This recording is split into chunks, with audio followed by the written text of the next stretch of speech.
In credit, your task is going to be to take a credit card number and determine whether that number is an American Express credit card number, a MasterCard number, a Visa number, or maybe something else entirely. How are you going to do this? Well, credit card numbers follow particular patterns. American Express card numbers, for example, are generally 15 digits and start with the digits 34 or 37.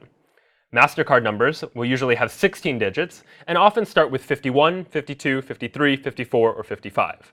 Of course, there are other MasterCard numbers that don't necessarily follow this pattern, but for the purposes of this problem, we're just going to look at this subset of MasterCard numbers. And finally, Visa numbers are 13 or 16 digits and will start with the digit 4.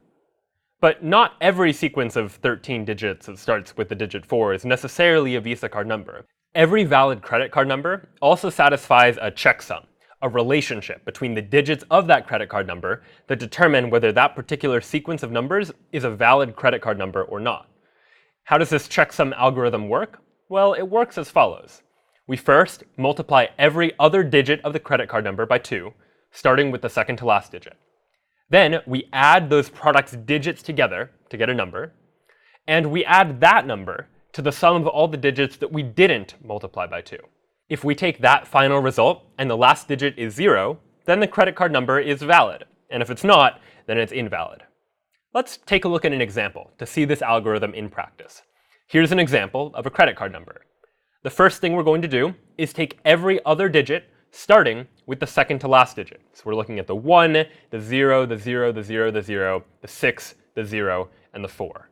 And we're going to take each of those digits and multiply them by 2. The next step is going to be to add all of these individual digits together. So 8 plus 0 plus 1 plus 2, because those are the digits in 12, plus 0 plus 0 plus 0 plus 0 plus 2, that's going to give us the sum 13. We're going to take 13 and add that to all of the other digits that we didn't multiply by 2. So 13 plus 0 plus 3 plus 0 plus 0 plus 0 plus 0 plus 0 plus 4, that result is going to give us the number 20.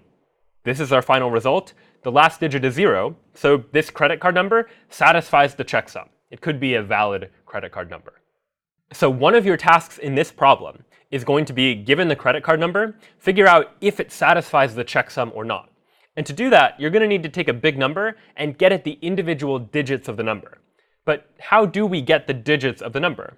Let's take a big number like this credit card number and consider how would we get the last digit of this credit card number, which in this case is the number 4.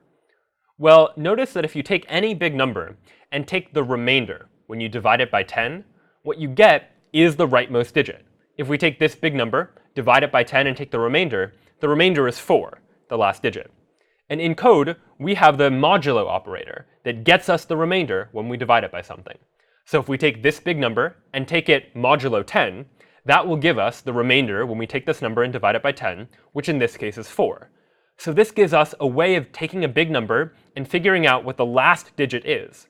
And I'll leave it up to you to figure out how to adapt this to get the second to last digit, or the third to last digit, for example. What do you need to do in this problem then? Well, you'll first want to prompt the user to type in their input, a credit card number. Then you'll want to calculate the checksum to figure out if it could be a valid credit card or not, based on if that checksum has a final digit that is or isn't a 0. After you do that, you'll want to check the credit card's length as well as the starting digits to figure out if it matches the pattern for an American Express card or a Visa or a MasterCard. And if it matches the checksum and also matches the card length and starting digit requirements, then your program should print out Amex for an American Express card, MasterCard for a MasterCard, Visa for a Visa card, and if it doesn't satisfy any of the three, your program should print out invalid.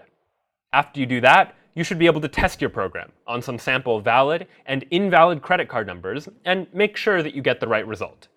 My name is Brian, and this was Credit.